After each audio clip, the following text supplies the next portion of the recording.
Hello শিক্ষার্থী বন্ধুরা, তোমাদের জন্য আর কোনো গাইডের প্রয়োজন হবে না। এখন থেকেই সুন্দরভাবে তোমাদের ব্যাখ্যা করা হবে, যেগুলো ছক আকারে থাকবে এবং বইয়ের সুন্দর করে পড়াগুলো বুঝিয়ে দেওয়া হবে। কয়েক সপ্তাহ পর 3টি টবের চারাগাছের বৃদ্ধির তুলনা করি। টব 1, 2, 3 উপাদান: সূর্যের আলো ও বায়ু আছে। 2 নম্বর, সূর্যের আলো, বায়ু ও পানি সবই আছে। 3 নম্বর, সূর্যের আলো নেই কিন্তু বায়ু ও পানি আছে।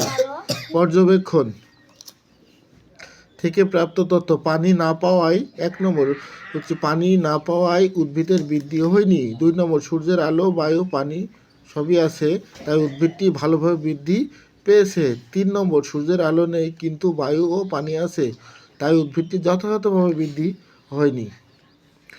5, কাজ শেষে যা পেলাম উপরের ছকে লিখি। কাজটি নিয়ে সহপাঠীদের সাথে আলোচনা করি। আলোচনা শেষে নিচের প্রশ্নটির উত্তর লিখি। উদ্ভিদের বৃদ্ধির জন্য কি কি প্রয়োজন? উদ্ভিদের বৃদ্ধির জন্য সূর্যের আলো, বায়ু, পানি প্রয়োজন হয়।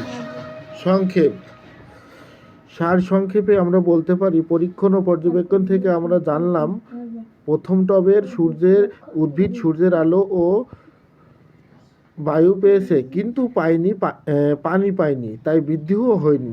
দ্বিতীয় টবে সূর্যের আলো, বায়ু ও পানি পাওয়ায় উদ্ভিদটি ভালোভাবে বৃদ্ধি হয়েছে। তৃতীয় টবের উদ্ভিদ পানি পেয়েছে কিন্তু সূর্যের আলো ও বায়ু না পাওয়ায় যথাযথ বৃদ্ধি পায়নি। অর্থাৎ সূর্যের আলো, বায়ু, পানি না পেলে উদ্ভিদটি যথাযথ বৃদ্ধি হবে না। উদ্ভিদের জন্য সূর্যের আলো, বায়ু এবং পানি প্রয়োজন। খাদ্য: উদ্ভিদের সময় উদ্ভিদ বায়ু থেকে কার্বন ডাই অক্সাইড ও পরিবেশ থেকে প্রয়োজনীয় পুষ্টি শক্তি পেয়ে থাকে। উদ্ভিদ শ্বাসকার্যের জন্য বায়ু থেকে অক্সিজেন গ্রহণ করে এবং কার্বন ডাই অক্সাইড ত্যাগ করে। বৃদ্ধির সাথে সাথে এক পর্যায়ে গাছে ফুল ফোটে ও ফল ধরে। এভাবেই পর্যায়ক্রমে উদ্ভিদ বৃদ্ধি হয়।